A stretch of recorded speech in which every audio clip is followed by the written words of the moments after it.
So எங்களுக்கும் 2 மாதத்துக்கு ஒரு தடவை ஈபி பில் கூடவே எங்களுக்கு பவர் ஃபேக்டருக்கு பெனால்ட்டி வந்துட்டே தான் இருக்குது. ஸோ இதுக்காக ஈபி சைடில் கெப்பாசிட்டர் ஃபிக்ஸ் பண்ண சொல்லியிருந்தாங்க.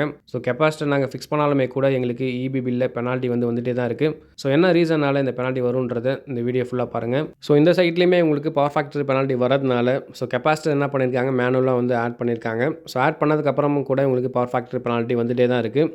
இதுக்கான ரீசன் என்னன்றதை பாருங்கள். ஸோ ஃபஸ்ட் நம்ம இந்த பில்டிங்கில் உள்ள எல்லா லோடுமே நம்ம ஆஃப் பண்ணிட்டோம். ஆஃப் பண்ணதுக்கப்புறம் மீட்டர் நமக்கு 0 ஆகுதான்றதை செக் பண்ணுறோம். மீட்டர் நமக்கு 0 ஆகலை. R phase, Y phase, B phase 3 ஃபேஸ்லேயுமே நமக்கு கரண்ட் 5.9 ஆம்ஸ் எடுத்துகிட்டு இருக்கு. ஸோ என்ன ரீசனால் எல்லா லோடுமே நம்ம ஆஃப் பண்ணாலுமே கூட மீட்டர் நமக்கு ரன் ஆகுது, அதே போல் 3 ஃபேஸ்லேயுமே கரண்ட் ஆனது எடுக்குது அப்படின்னு பார்த்தீங்கன்னா, கெப்பாசிட்டர் என்ன பண்ணியிருக்காங்க, டேரெக்டாக மெயின் சுவிட்சில் பர்மனெண்ட்டாக ஃபிக்ஸ் பண்ணிட்டாங்க. இப்படி பண்ணும்போது என்ன பிரச்சனை வரும் பார்த்தீங்கன்னா, ஸோ நம்ம எந்த விதமான லோடுமே நம்ம பயன்படுத்தலைனாலுமே கூட ஸோ அந்த கெப்பாசிட்டர் ஆனது சார்ஜிங் ரீசார்ஜிங் எப்பயுமே ஆகிட்டே தான் இருக்கும். ஸோ அதுக்கான கரண்ட் அந்த கெப்பாசிட்டர் எடுத்துகிட்டு தான் இருக்கும். ஸோ இதனால தான் நமக்கு அந்த மீட்டர் ஆனது ரன் ஆகிட்டு இருக்கு.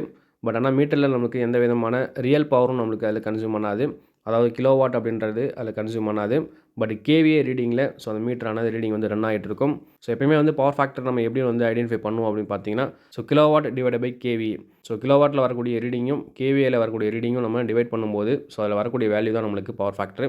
இந்த பவர் ஃபேக்டர் வேல்யூ நம்மளுக்கு எவ்வளோ இருக்கணும்னு பார்த்தீங்கன்னா 0.85லேருந்து 1 வரைக்கும் நம்மளுக்கு வரலாம். பட் 0.85க்கு கீழே வரும்போது மட்டும்தான் நம்மளுக்கு ஸோ இபி சைட்லேருந்து பெனால்ட்டின்றது போடுவாங்க. இதை மாதிரி பவர் ஃபேக்டர் பெனால்ட்டி வரதுனால கெப்பாசிட்டரை டேரெக்டாக மெயின் சுவிட்சில் கனெக்ட் பண்ணலாமான்னு கேட்டிங்கன்னா, கண்டிப்பாக கனெக்ட் பண்ணவே கூடாது. ஸோ உங்களுக்கு எந்த லோடில் நம்மளுக்கு ஸோ லேகிங் பவர் ஃபேக்டர் இருக்கோ ஸோ அந்த பர்டிகுலர் லோடு ஆன் ஆகும்போது மட்டும்தான் நம்மளுக்கு அந்த கெப்பாசிட்டர் ஆன் ஆகணும். ஸோ அப்படி கனெக்ட் பண்ணும்போது மட்டும்தான் நம்மளுக்கு அந்த இஷ்யூ சால்வ் ஆகுங்க.